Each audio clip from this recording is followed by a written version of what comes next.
कार्यक्रम के पुण्यार्जक हैं विजय कुमार इंदिरा जैन, विपिन कुमार सुनीता जैन, पंकज कुमार सुरभि जैन, पीयूष जैन नेहा जैन, अनूप कुमार अमित कुमार, अंशुल जैन आगरा उत्तर प्रदेश। ओम नमो सिद्धाणम, ओम नमो आयर्याणम, ओम नमो आयर्याणम, ओम नमो वच्छायणम, ओम नमो वच्छायाणम, ओम नमो लोहे सव्वसाहुणम, ओम नमो लोहे सव्वसाहुणम, ओम नमो लोहे सव्वसाहुणम, ओम नमो लोहे सव्वसाहुणम। जय बोलिए देवादिदेव श्री आदिनाथ भगवान की जय, एक जना श्री महावीर भगवान की जय, परम पूज्याचार्य गुरुवर श्री विराग सागर जी गुरुदेव की जय, पंच कल्याणक महोत्सव की जय। बोले परम पूज्य उच्चारणाचार्य भगवान गुरुवर श्री विनम्र सागर जी गुरुदेव की।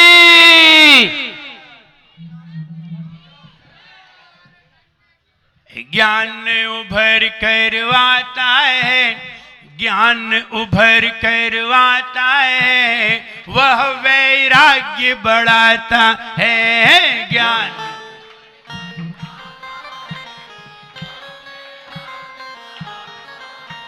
ज्ञान उभर करवाता है, वह वैराग्य बढ़ाता है। ज्ञान उभर कर आता है, वह वैराग्य बढ़ाता है। संयम राह दिखाता है, संयम राह दिखाता है, संयम राह दिखाता है, संयम राह दिखाता है। जब अज्ञान उपजता है, जब अज्ञान उपजता है, रागी हमें बनाता है। जब अज्ञान उपजता है, रागी हमें बनाता है।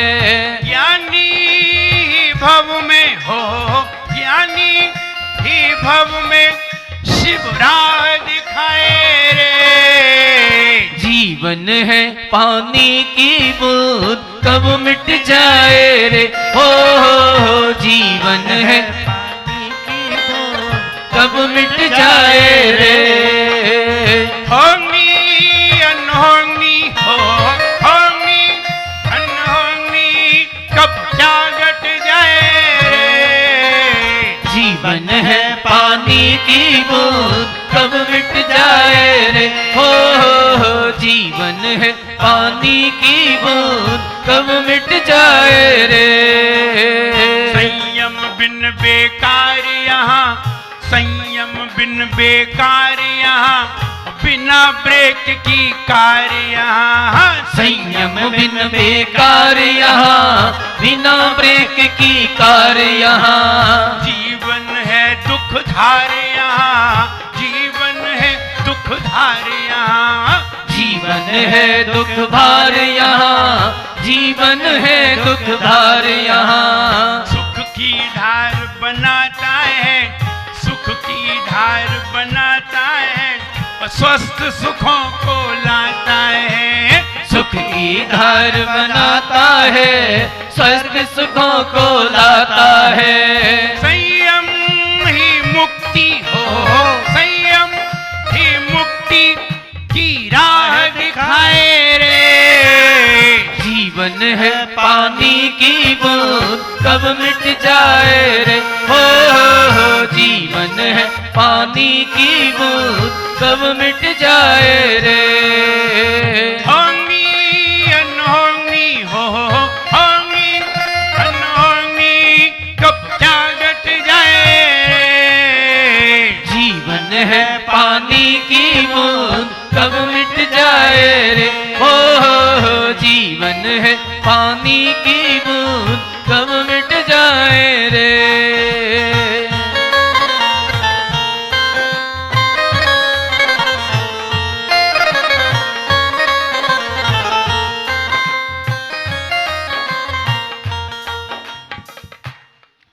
आदिनाथ भगवान तीर्थंकर महाराज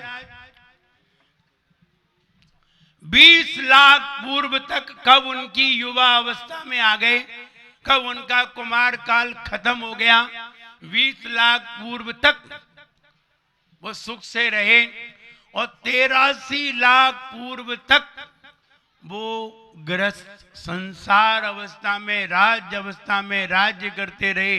उन्हें ये पता ही नहीं चला कि 83 लाख पूर्व निकल गए। ध्यान रहे, घर में सुख शांति हो, घर में कोई परेशानी ना हो, शरीर में कोई पीड़ा ना हो, हमें अपनी 100 साल की उम्र छोटी लगती है। घर में कोई पीड़ा ना हो, खाने पीने की परेशानी ना हो, रहने की परेशानी ना हो, शरीर में कोई पीड़ा ना हो, 100 साल की उम्र हमें बहुत छोटी लगती है। और अगर कैंसर की बीमारी हो तो एक दिन की उम्र भी हमें 100 साल की लगती है। उन्हें कोई पीड़ा नहीं थी, जुकाम तक नहीं हुआ उन्हें, कभी छींक तक नहीं आई ढंग से। ऐसे तीर्थंकर भगवान काय का दुख 83 लाख पूर्व निकल गए। मालूम है 83 लाख पूर्व कितने वर्ष होते हैं? मालूम नहीं होगा। 83 लाख इंटू 83 लाख बराबर 83 लाख पूर्व। 83 लाख इंटू 83 लाख, ये हुए 83 लाख पूर्व। और 84 लाख इंटू 84 लाख बराबर 84 लाख पूर्व। तो 84 लाख पूर्व की उनकी आयु थी। ऐसे समझिए 84 वर्ष की आयु हो और 83 साल तक घर में ही कोई बैठा रहे। अब तो 1 साल रह गई। इतने साल तक वो राज्य पाठ करते रहे और राज्य पाठ करते रहे, तब भी वैराग्य नहीं हो रहा था। सौदरमिंद्र को बड़ा चिंता हुई, ये फिर कब जो केवल ज्ञान उत्पन्न करेंगे, कब मोक्ष जाएंगे। इनको अवधि ज्ञान है, ये अपना अवधि ज्ञान क्यों नहीं लगा पा रहे हैं? कभी सुख की अवस्था में भी अवधि ज्ञान नहीं लगता है और कभी लग जाता है। ये तो जब उपयोग लग जाए तब की बात है। जब हमारे पास बहुत सारी धन संपदा हो और हम सुख शांति से हो, तो हम हिसाब लगाने में भी अपना दिमाग खराब नहीं करते। कहते कौन हिसाब लगाए, जितनी होगी पड़ी रहेगी। लेकिन जब संपदा कम होने लगती है तब हिसाब लगाने लगते हैं। ऐसे ही उन्होंने कभी ये सोचा ही नहीं कि हमें दीक्षा लेनी है। जब ऐसा नहीं सोचा तो सौधर्मेंद्र ने नीलांजना को सामने लाया। जब वो सामने लाया, आदिनाथ भगवान को वैराग्य हुआ, वो ज्ञान उत्पन्न हो गया। ध्यान रहे, ज्ञान और वैराग्य का अविनाभावी संबंध है। अविनाभावी का मतलब होता है जैसे ही ज्ञान होगा वैसे ही वैराग्य हो जाएगा। ऐसा नहीं है आज शास्त्र पढ़ेंगे और कल ज्ञान होगा। नहीं नहीं, ये बात जमती नहीं है। मुझे याद है, मैं अपने घर पर था, एमकॉम फाइनल की परीक्षा दे रहा था।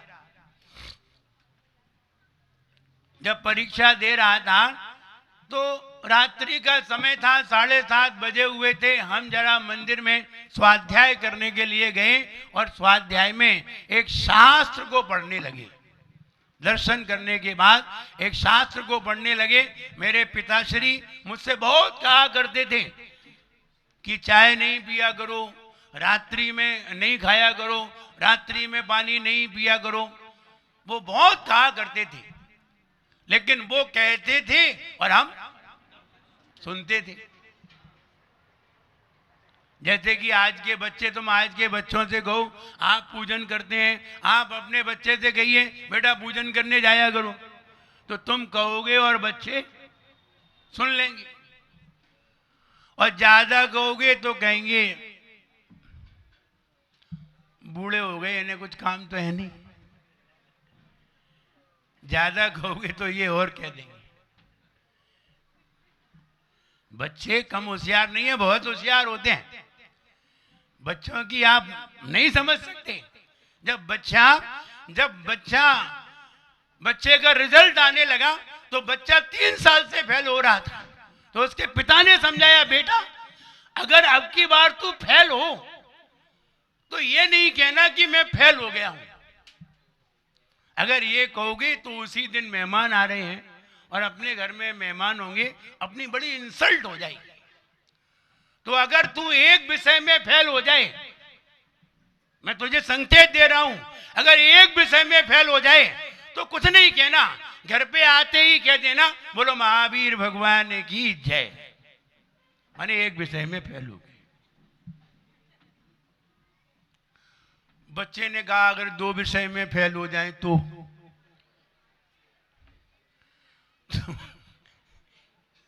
बच्चे ने कहा 2 विषय में फेल हो जाए तो तुम ये बोलना, जय बोलो सिया बल रामचंद्र की जय।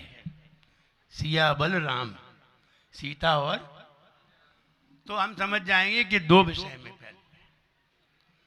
बोले 3 विषय में फेल हो गई तो उन्होंने कहा फिर ऐसा कहना, जय बोलो ब्रह्मा विष्णु महेश की, तो हम समझ जाएंगे तुम 3 विषय में फेल हो गए। बच्चे ने कहा ठीक है। रिजल्ट आया, बच्चा जैसे ही घर पे आया तो बच्चा बोला, जय बोलो सांचे दरबार की। तुम बच्चों को कम समझ रहे। बोला हम तो समझे ही। अब बच्चों को क्या कह सकते हैं? कहने का मतलब ये है कि हम बच्चों को नहीं समझा सकते। तो मेरे पिता ने हमसे रोज कहा करते थे, रात्रि में नहीं खाया करो, रात्रि में नहीं पिया करो, रात्रि में पानी नहीं पिया करो, चाय नहीं पिया करो, आलू नहीं खाया करो। खुद समझाते। एमकॉम फाइनल का एग्जाम दे रहा था, जब हम शास्त्र को पढ़ने लगे तो शास्त्र में जैसे ही हमने 2-4 पेज पढ़े और वहां पढ़ने के बाद एक प्रसंग आया कि जो व्यक्ति आलू प्याज खाता है, जो व्यक्ति जमीकंद खाता है, वो व्यक्ति नरकगामी होता है, वो नरक जाता है। और दूसरी तरफ लिखा था जो व्यक्ति चाय पीता है वो व्यक्ति कभी अपना कल्याण नहीं कर सकता। जो व्यक्ति चाय पीता है वो व्यक्ति अपना कल्याण कर ही नहीं सकता। यानी ना वो संयम धारण कर सकता है, ना वो कभी समाधि कर सकता है, ना उसकी समाधि की भावना हो सकती है, ना संयम धारण करने की भावना हो सकती है। वो अपना कल्याण कर ही नहीं सकता। जब हमने जैसे ही उस शास्त्र में पढ़ा तो पढ़ करके अब ये नहीं है कि हम घर आके छोड़ेंगे, वही शास्त्र बंद बाद में हुआ, पहले हमने आलू प्याज का त्याग कर दिया। पढ़ते ही आलू प्याज का त्याग हुआ, पढ़ते ही रात्रि में पानी का त्याग हुआ, पढ़ते ही चाय का त्याग हुआ, सबका त्याग वहीं बैठे बैठे हो गया। उसके बाद शास्त्र को बंद किया। जावाणी के ज्ञान ते सूझे लोका लोक, वो वाणी मस्तक चढ़े सदा दे तू धोख। और हमने जनवाणी की वंदना की और वहां से त्याग करके जब घर पे आए तो माँ ने कहा एक गिलास दूध रखा है। मैंने कहा हमने आज से रात्रि में पानी का त्याग कर दिया है। बोले क्या कह रहे, पानी का? हाँ, उस समय 21 या 22 साल की उम्र होगी और हमने कहा आज हमने रात्रि में पानी का त्याग किया है, चाय का त्याग किया है और सारे जमीकंद का त्याग कर दिया है। ज्ञान होते ही वैराग्य होता है। बस ये बात बतानी,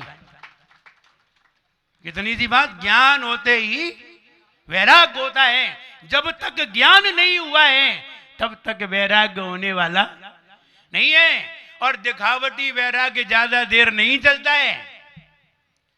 दिखावटी वैराग्य, मरघट पे गए, कोई व्यक्ति मर गया, बोले ऐसे ही हमें मर जाना है और घर आए और फिर वही तो ये वाला वैराग्य अलग है और ओरिजिनल वैराग्य अलग है। ओरिजिनल वो है जो लाइफ टाइम है और आर्टिफिशियल वो है जो थोड़े समय के लिए है, उसके बाद नहीं है। ज्ञान और वैराग्य का संबंध है तो पहली ही लाइन में लिखा, ज्ञान उभर कर आता है वो वैराग्य बढ़ाता है। ज्ञान उभर कर और संयम राह दिखाता है, संयम राह दिखाता है।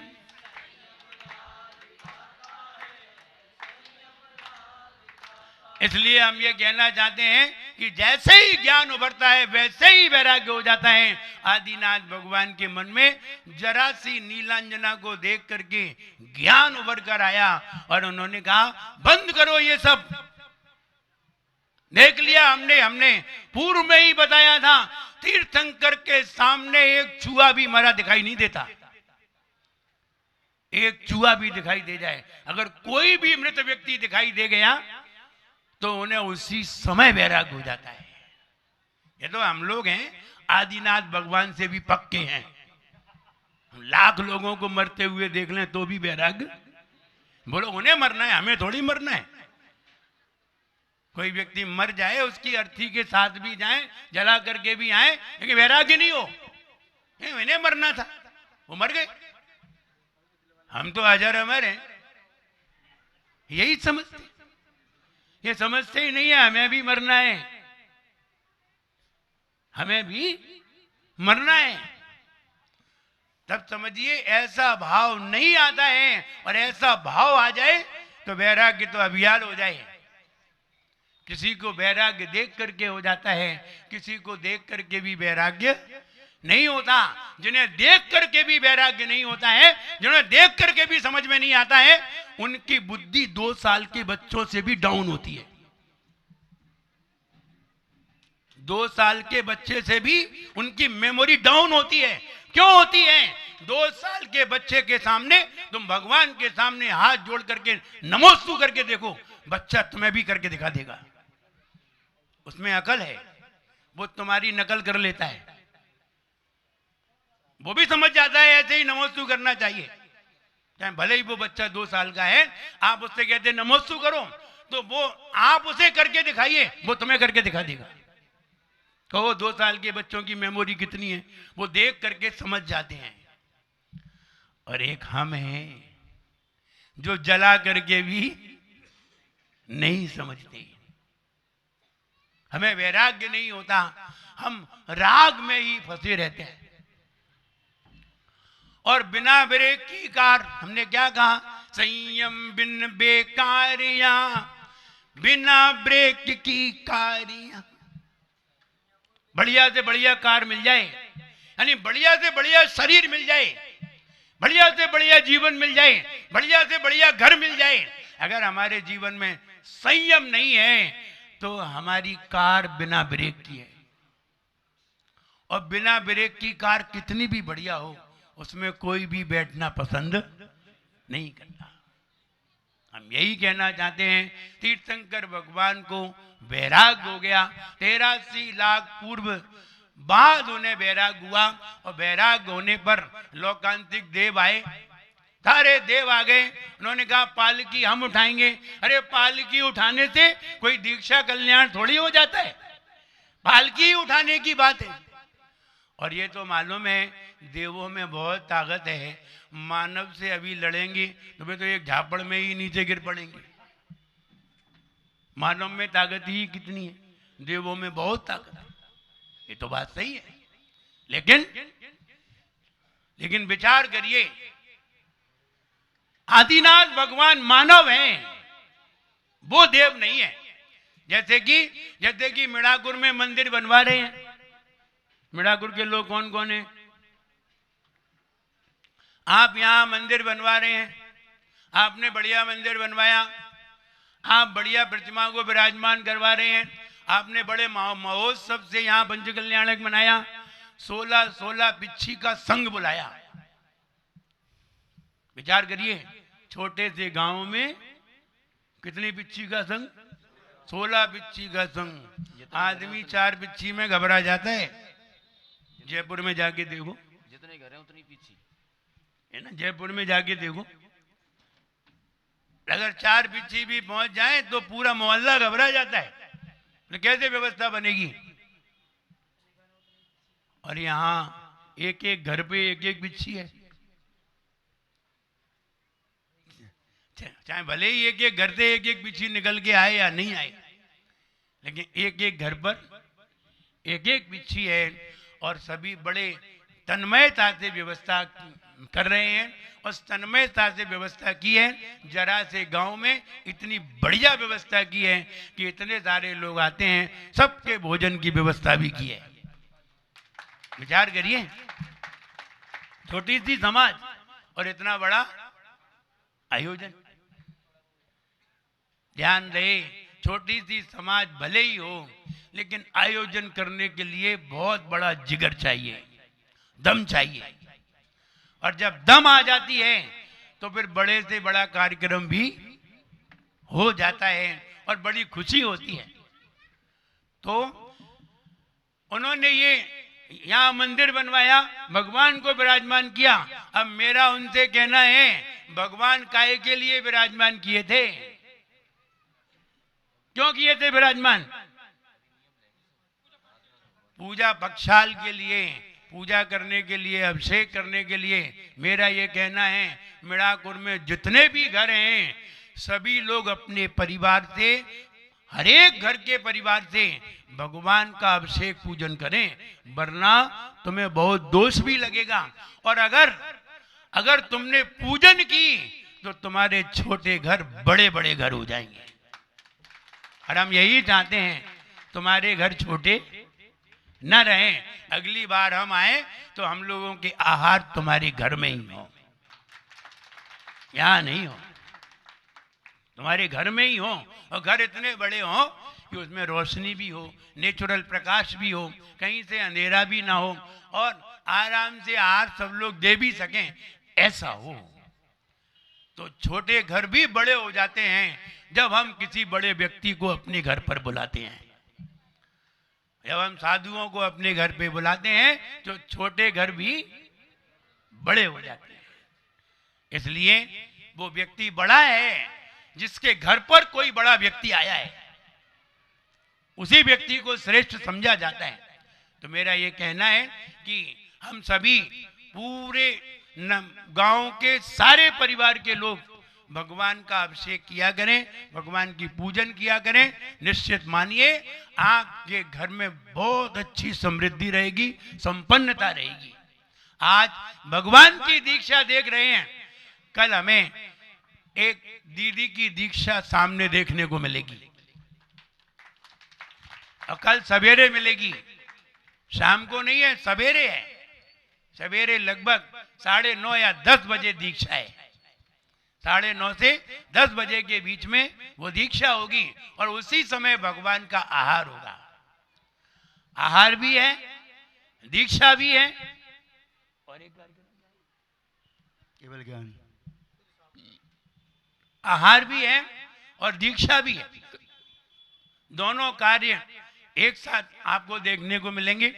वेदी शुद्धि का कार्यक्रम भी है। वेदी शुद्धि वहां होगी तो आहार भी होगा भगवान का, इधर दीक्षा भी होगी, और पीछे कमंडल आदि भी भेंट किए जाएंगे, शास्त्र भी भेंट किया जाएगा, और केश लोच भी होंगे।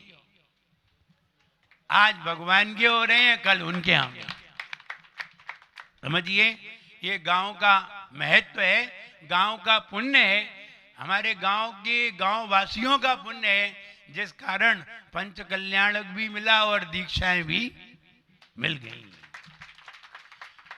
इसलिए यहाँ अभी वैराग्य का दृश्य अब तैयार हुआ है। आदिनाथ भगवान वन की ओर जा रहे हैं, और यहाँ दोनों झगड़ गए, देव भी झगड़ गए, मनुष्य भी झगड़ गए। मनुष्य ये कह रहे हैं कि पालकी हम उठाएंगे, देव ये कह रहे हैं कि पालकी हम उठाएंगे। गर्भ कल्याणक, जन्म कल्याणक, केवल ज्ञान कल्याणक, मोक्ष कल्याणक हम मना रहे हैं, और दीक्षा कल्याणक में ये मनुष्य क्यों आड़े आ रहे हैं? बात तो सही है कि 4-4 तो हम काम कर रहे हैं और तुम बीच में अपना नाम कर रहे हो, सारे काम तो हम कर रहे हैं। लेकिन ये झगड़ा ना हो तो सही निर्णय देने की भी आवश्यकता है, क्योंकि देव भी शक्तिशाली हैं और आदिनाथ भगवान मानव हैं। आदिनाथ भगवान अभी पक्ष नहीं कर रहे हैं, वो ये नहीं कह रहे हैं नहीं हमें मानव ही उठाएंगे, वो नहीं कह रहे हैं, क्योंकि वो तो वैराग्य में बैठे हुए हैं। अब तुम जानो, बोले निर्णय लेना है तो हमारे महाराज बैठे हुए हैं, उनसे लीजिए। तो निर्णय ये है कि देखिए, देव लोग इसी पर्याय से मोक्ष जाने के काबिल नहीं है। देव लोग अभी संयम धारण करने के काबिल नहीं है। ये जरूर है, ये भविष्य में संयम धारण करेंगे और निश्चित मोक्ष को प्राप्त करेंगे, क्योंकि जो तीर्थंकर की सेवा में आता है, जो तीर्थंकर के कल्याणक मनाता है, वो निश्चित मोक्षगामी हुआ करता है। तो ये सारे देव मोक्षगामी तो हैं, लेकिन अभी इसी भव से संयम को धारण नहीं कर सकते हैं, और भगवान संयम को धारण करने जा रहे हैं। तो जो संयम को धारण करने जा रहा है, उसको भी ये अच्छा लगता है कि मेरे साथ कोई संयमी व्यक्ति हो।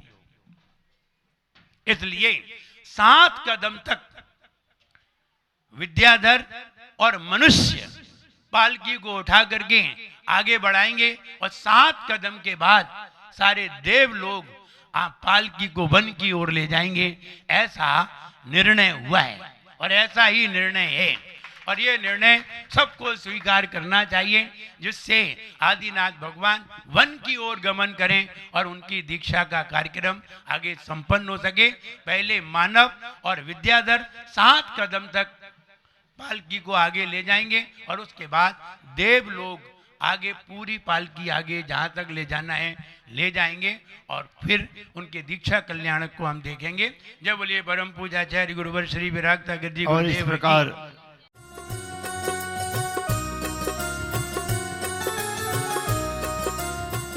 इस कार्यक्रम के पुण्यार्चक थे विजय कुमार इंदिरा जैन, विपिन कुमार सुनीता जैन, पंकज कुमार सुरभि जैन, पीयूष जैन नेहा जैन, अनूप कुमार अमित कुमार, अंशुल जैन आगरा उत्तर प्रदेश।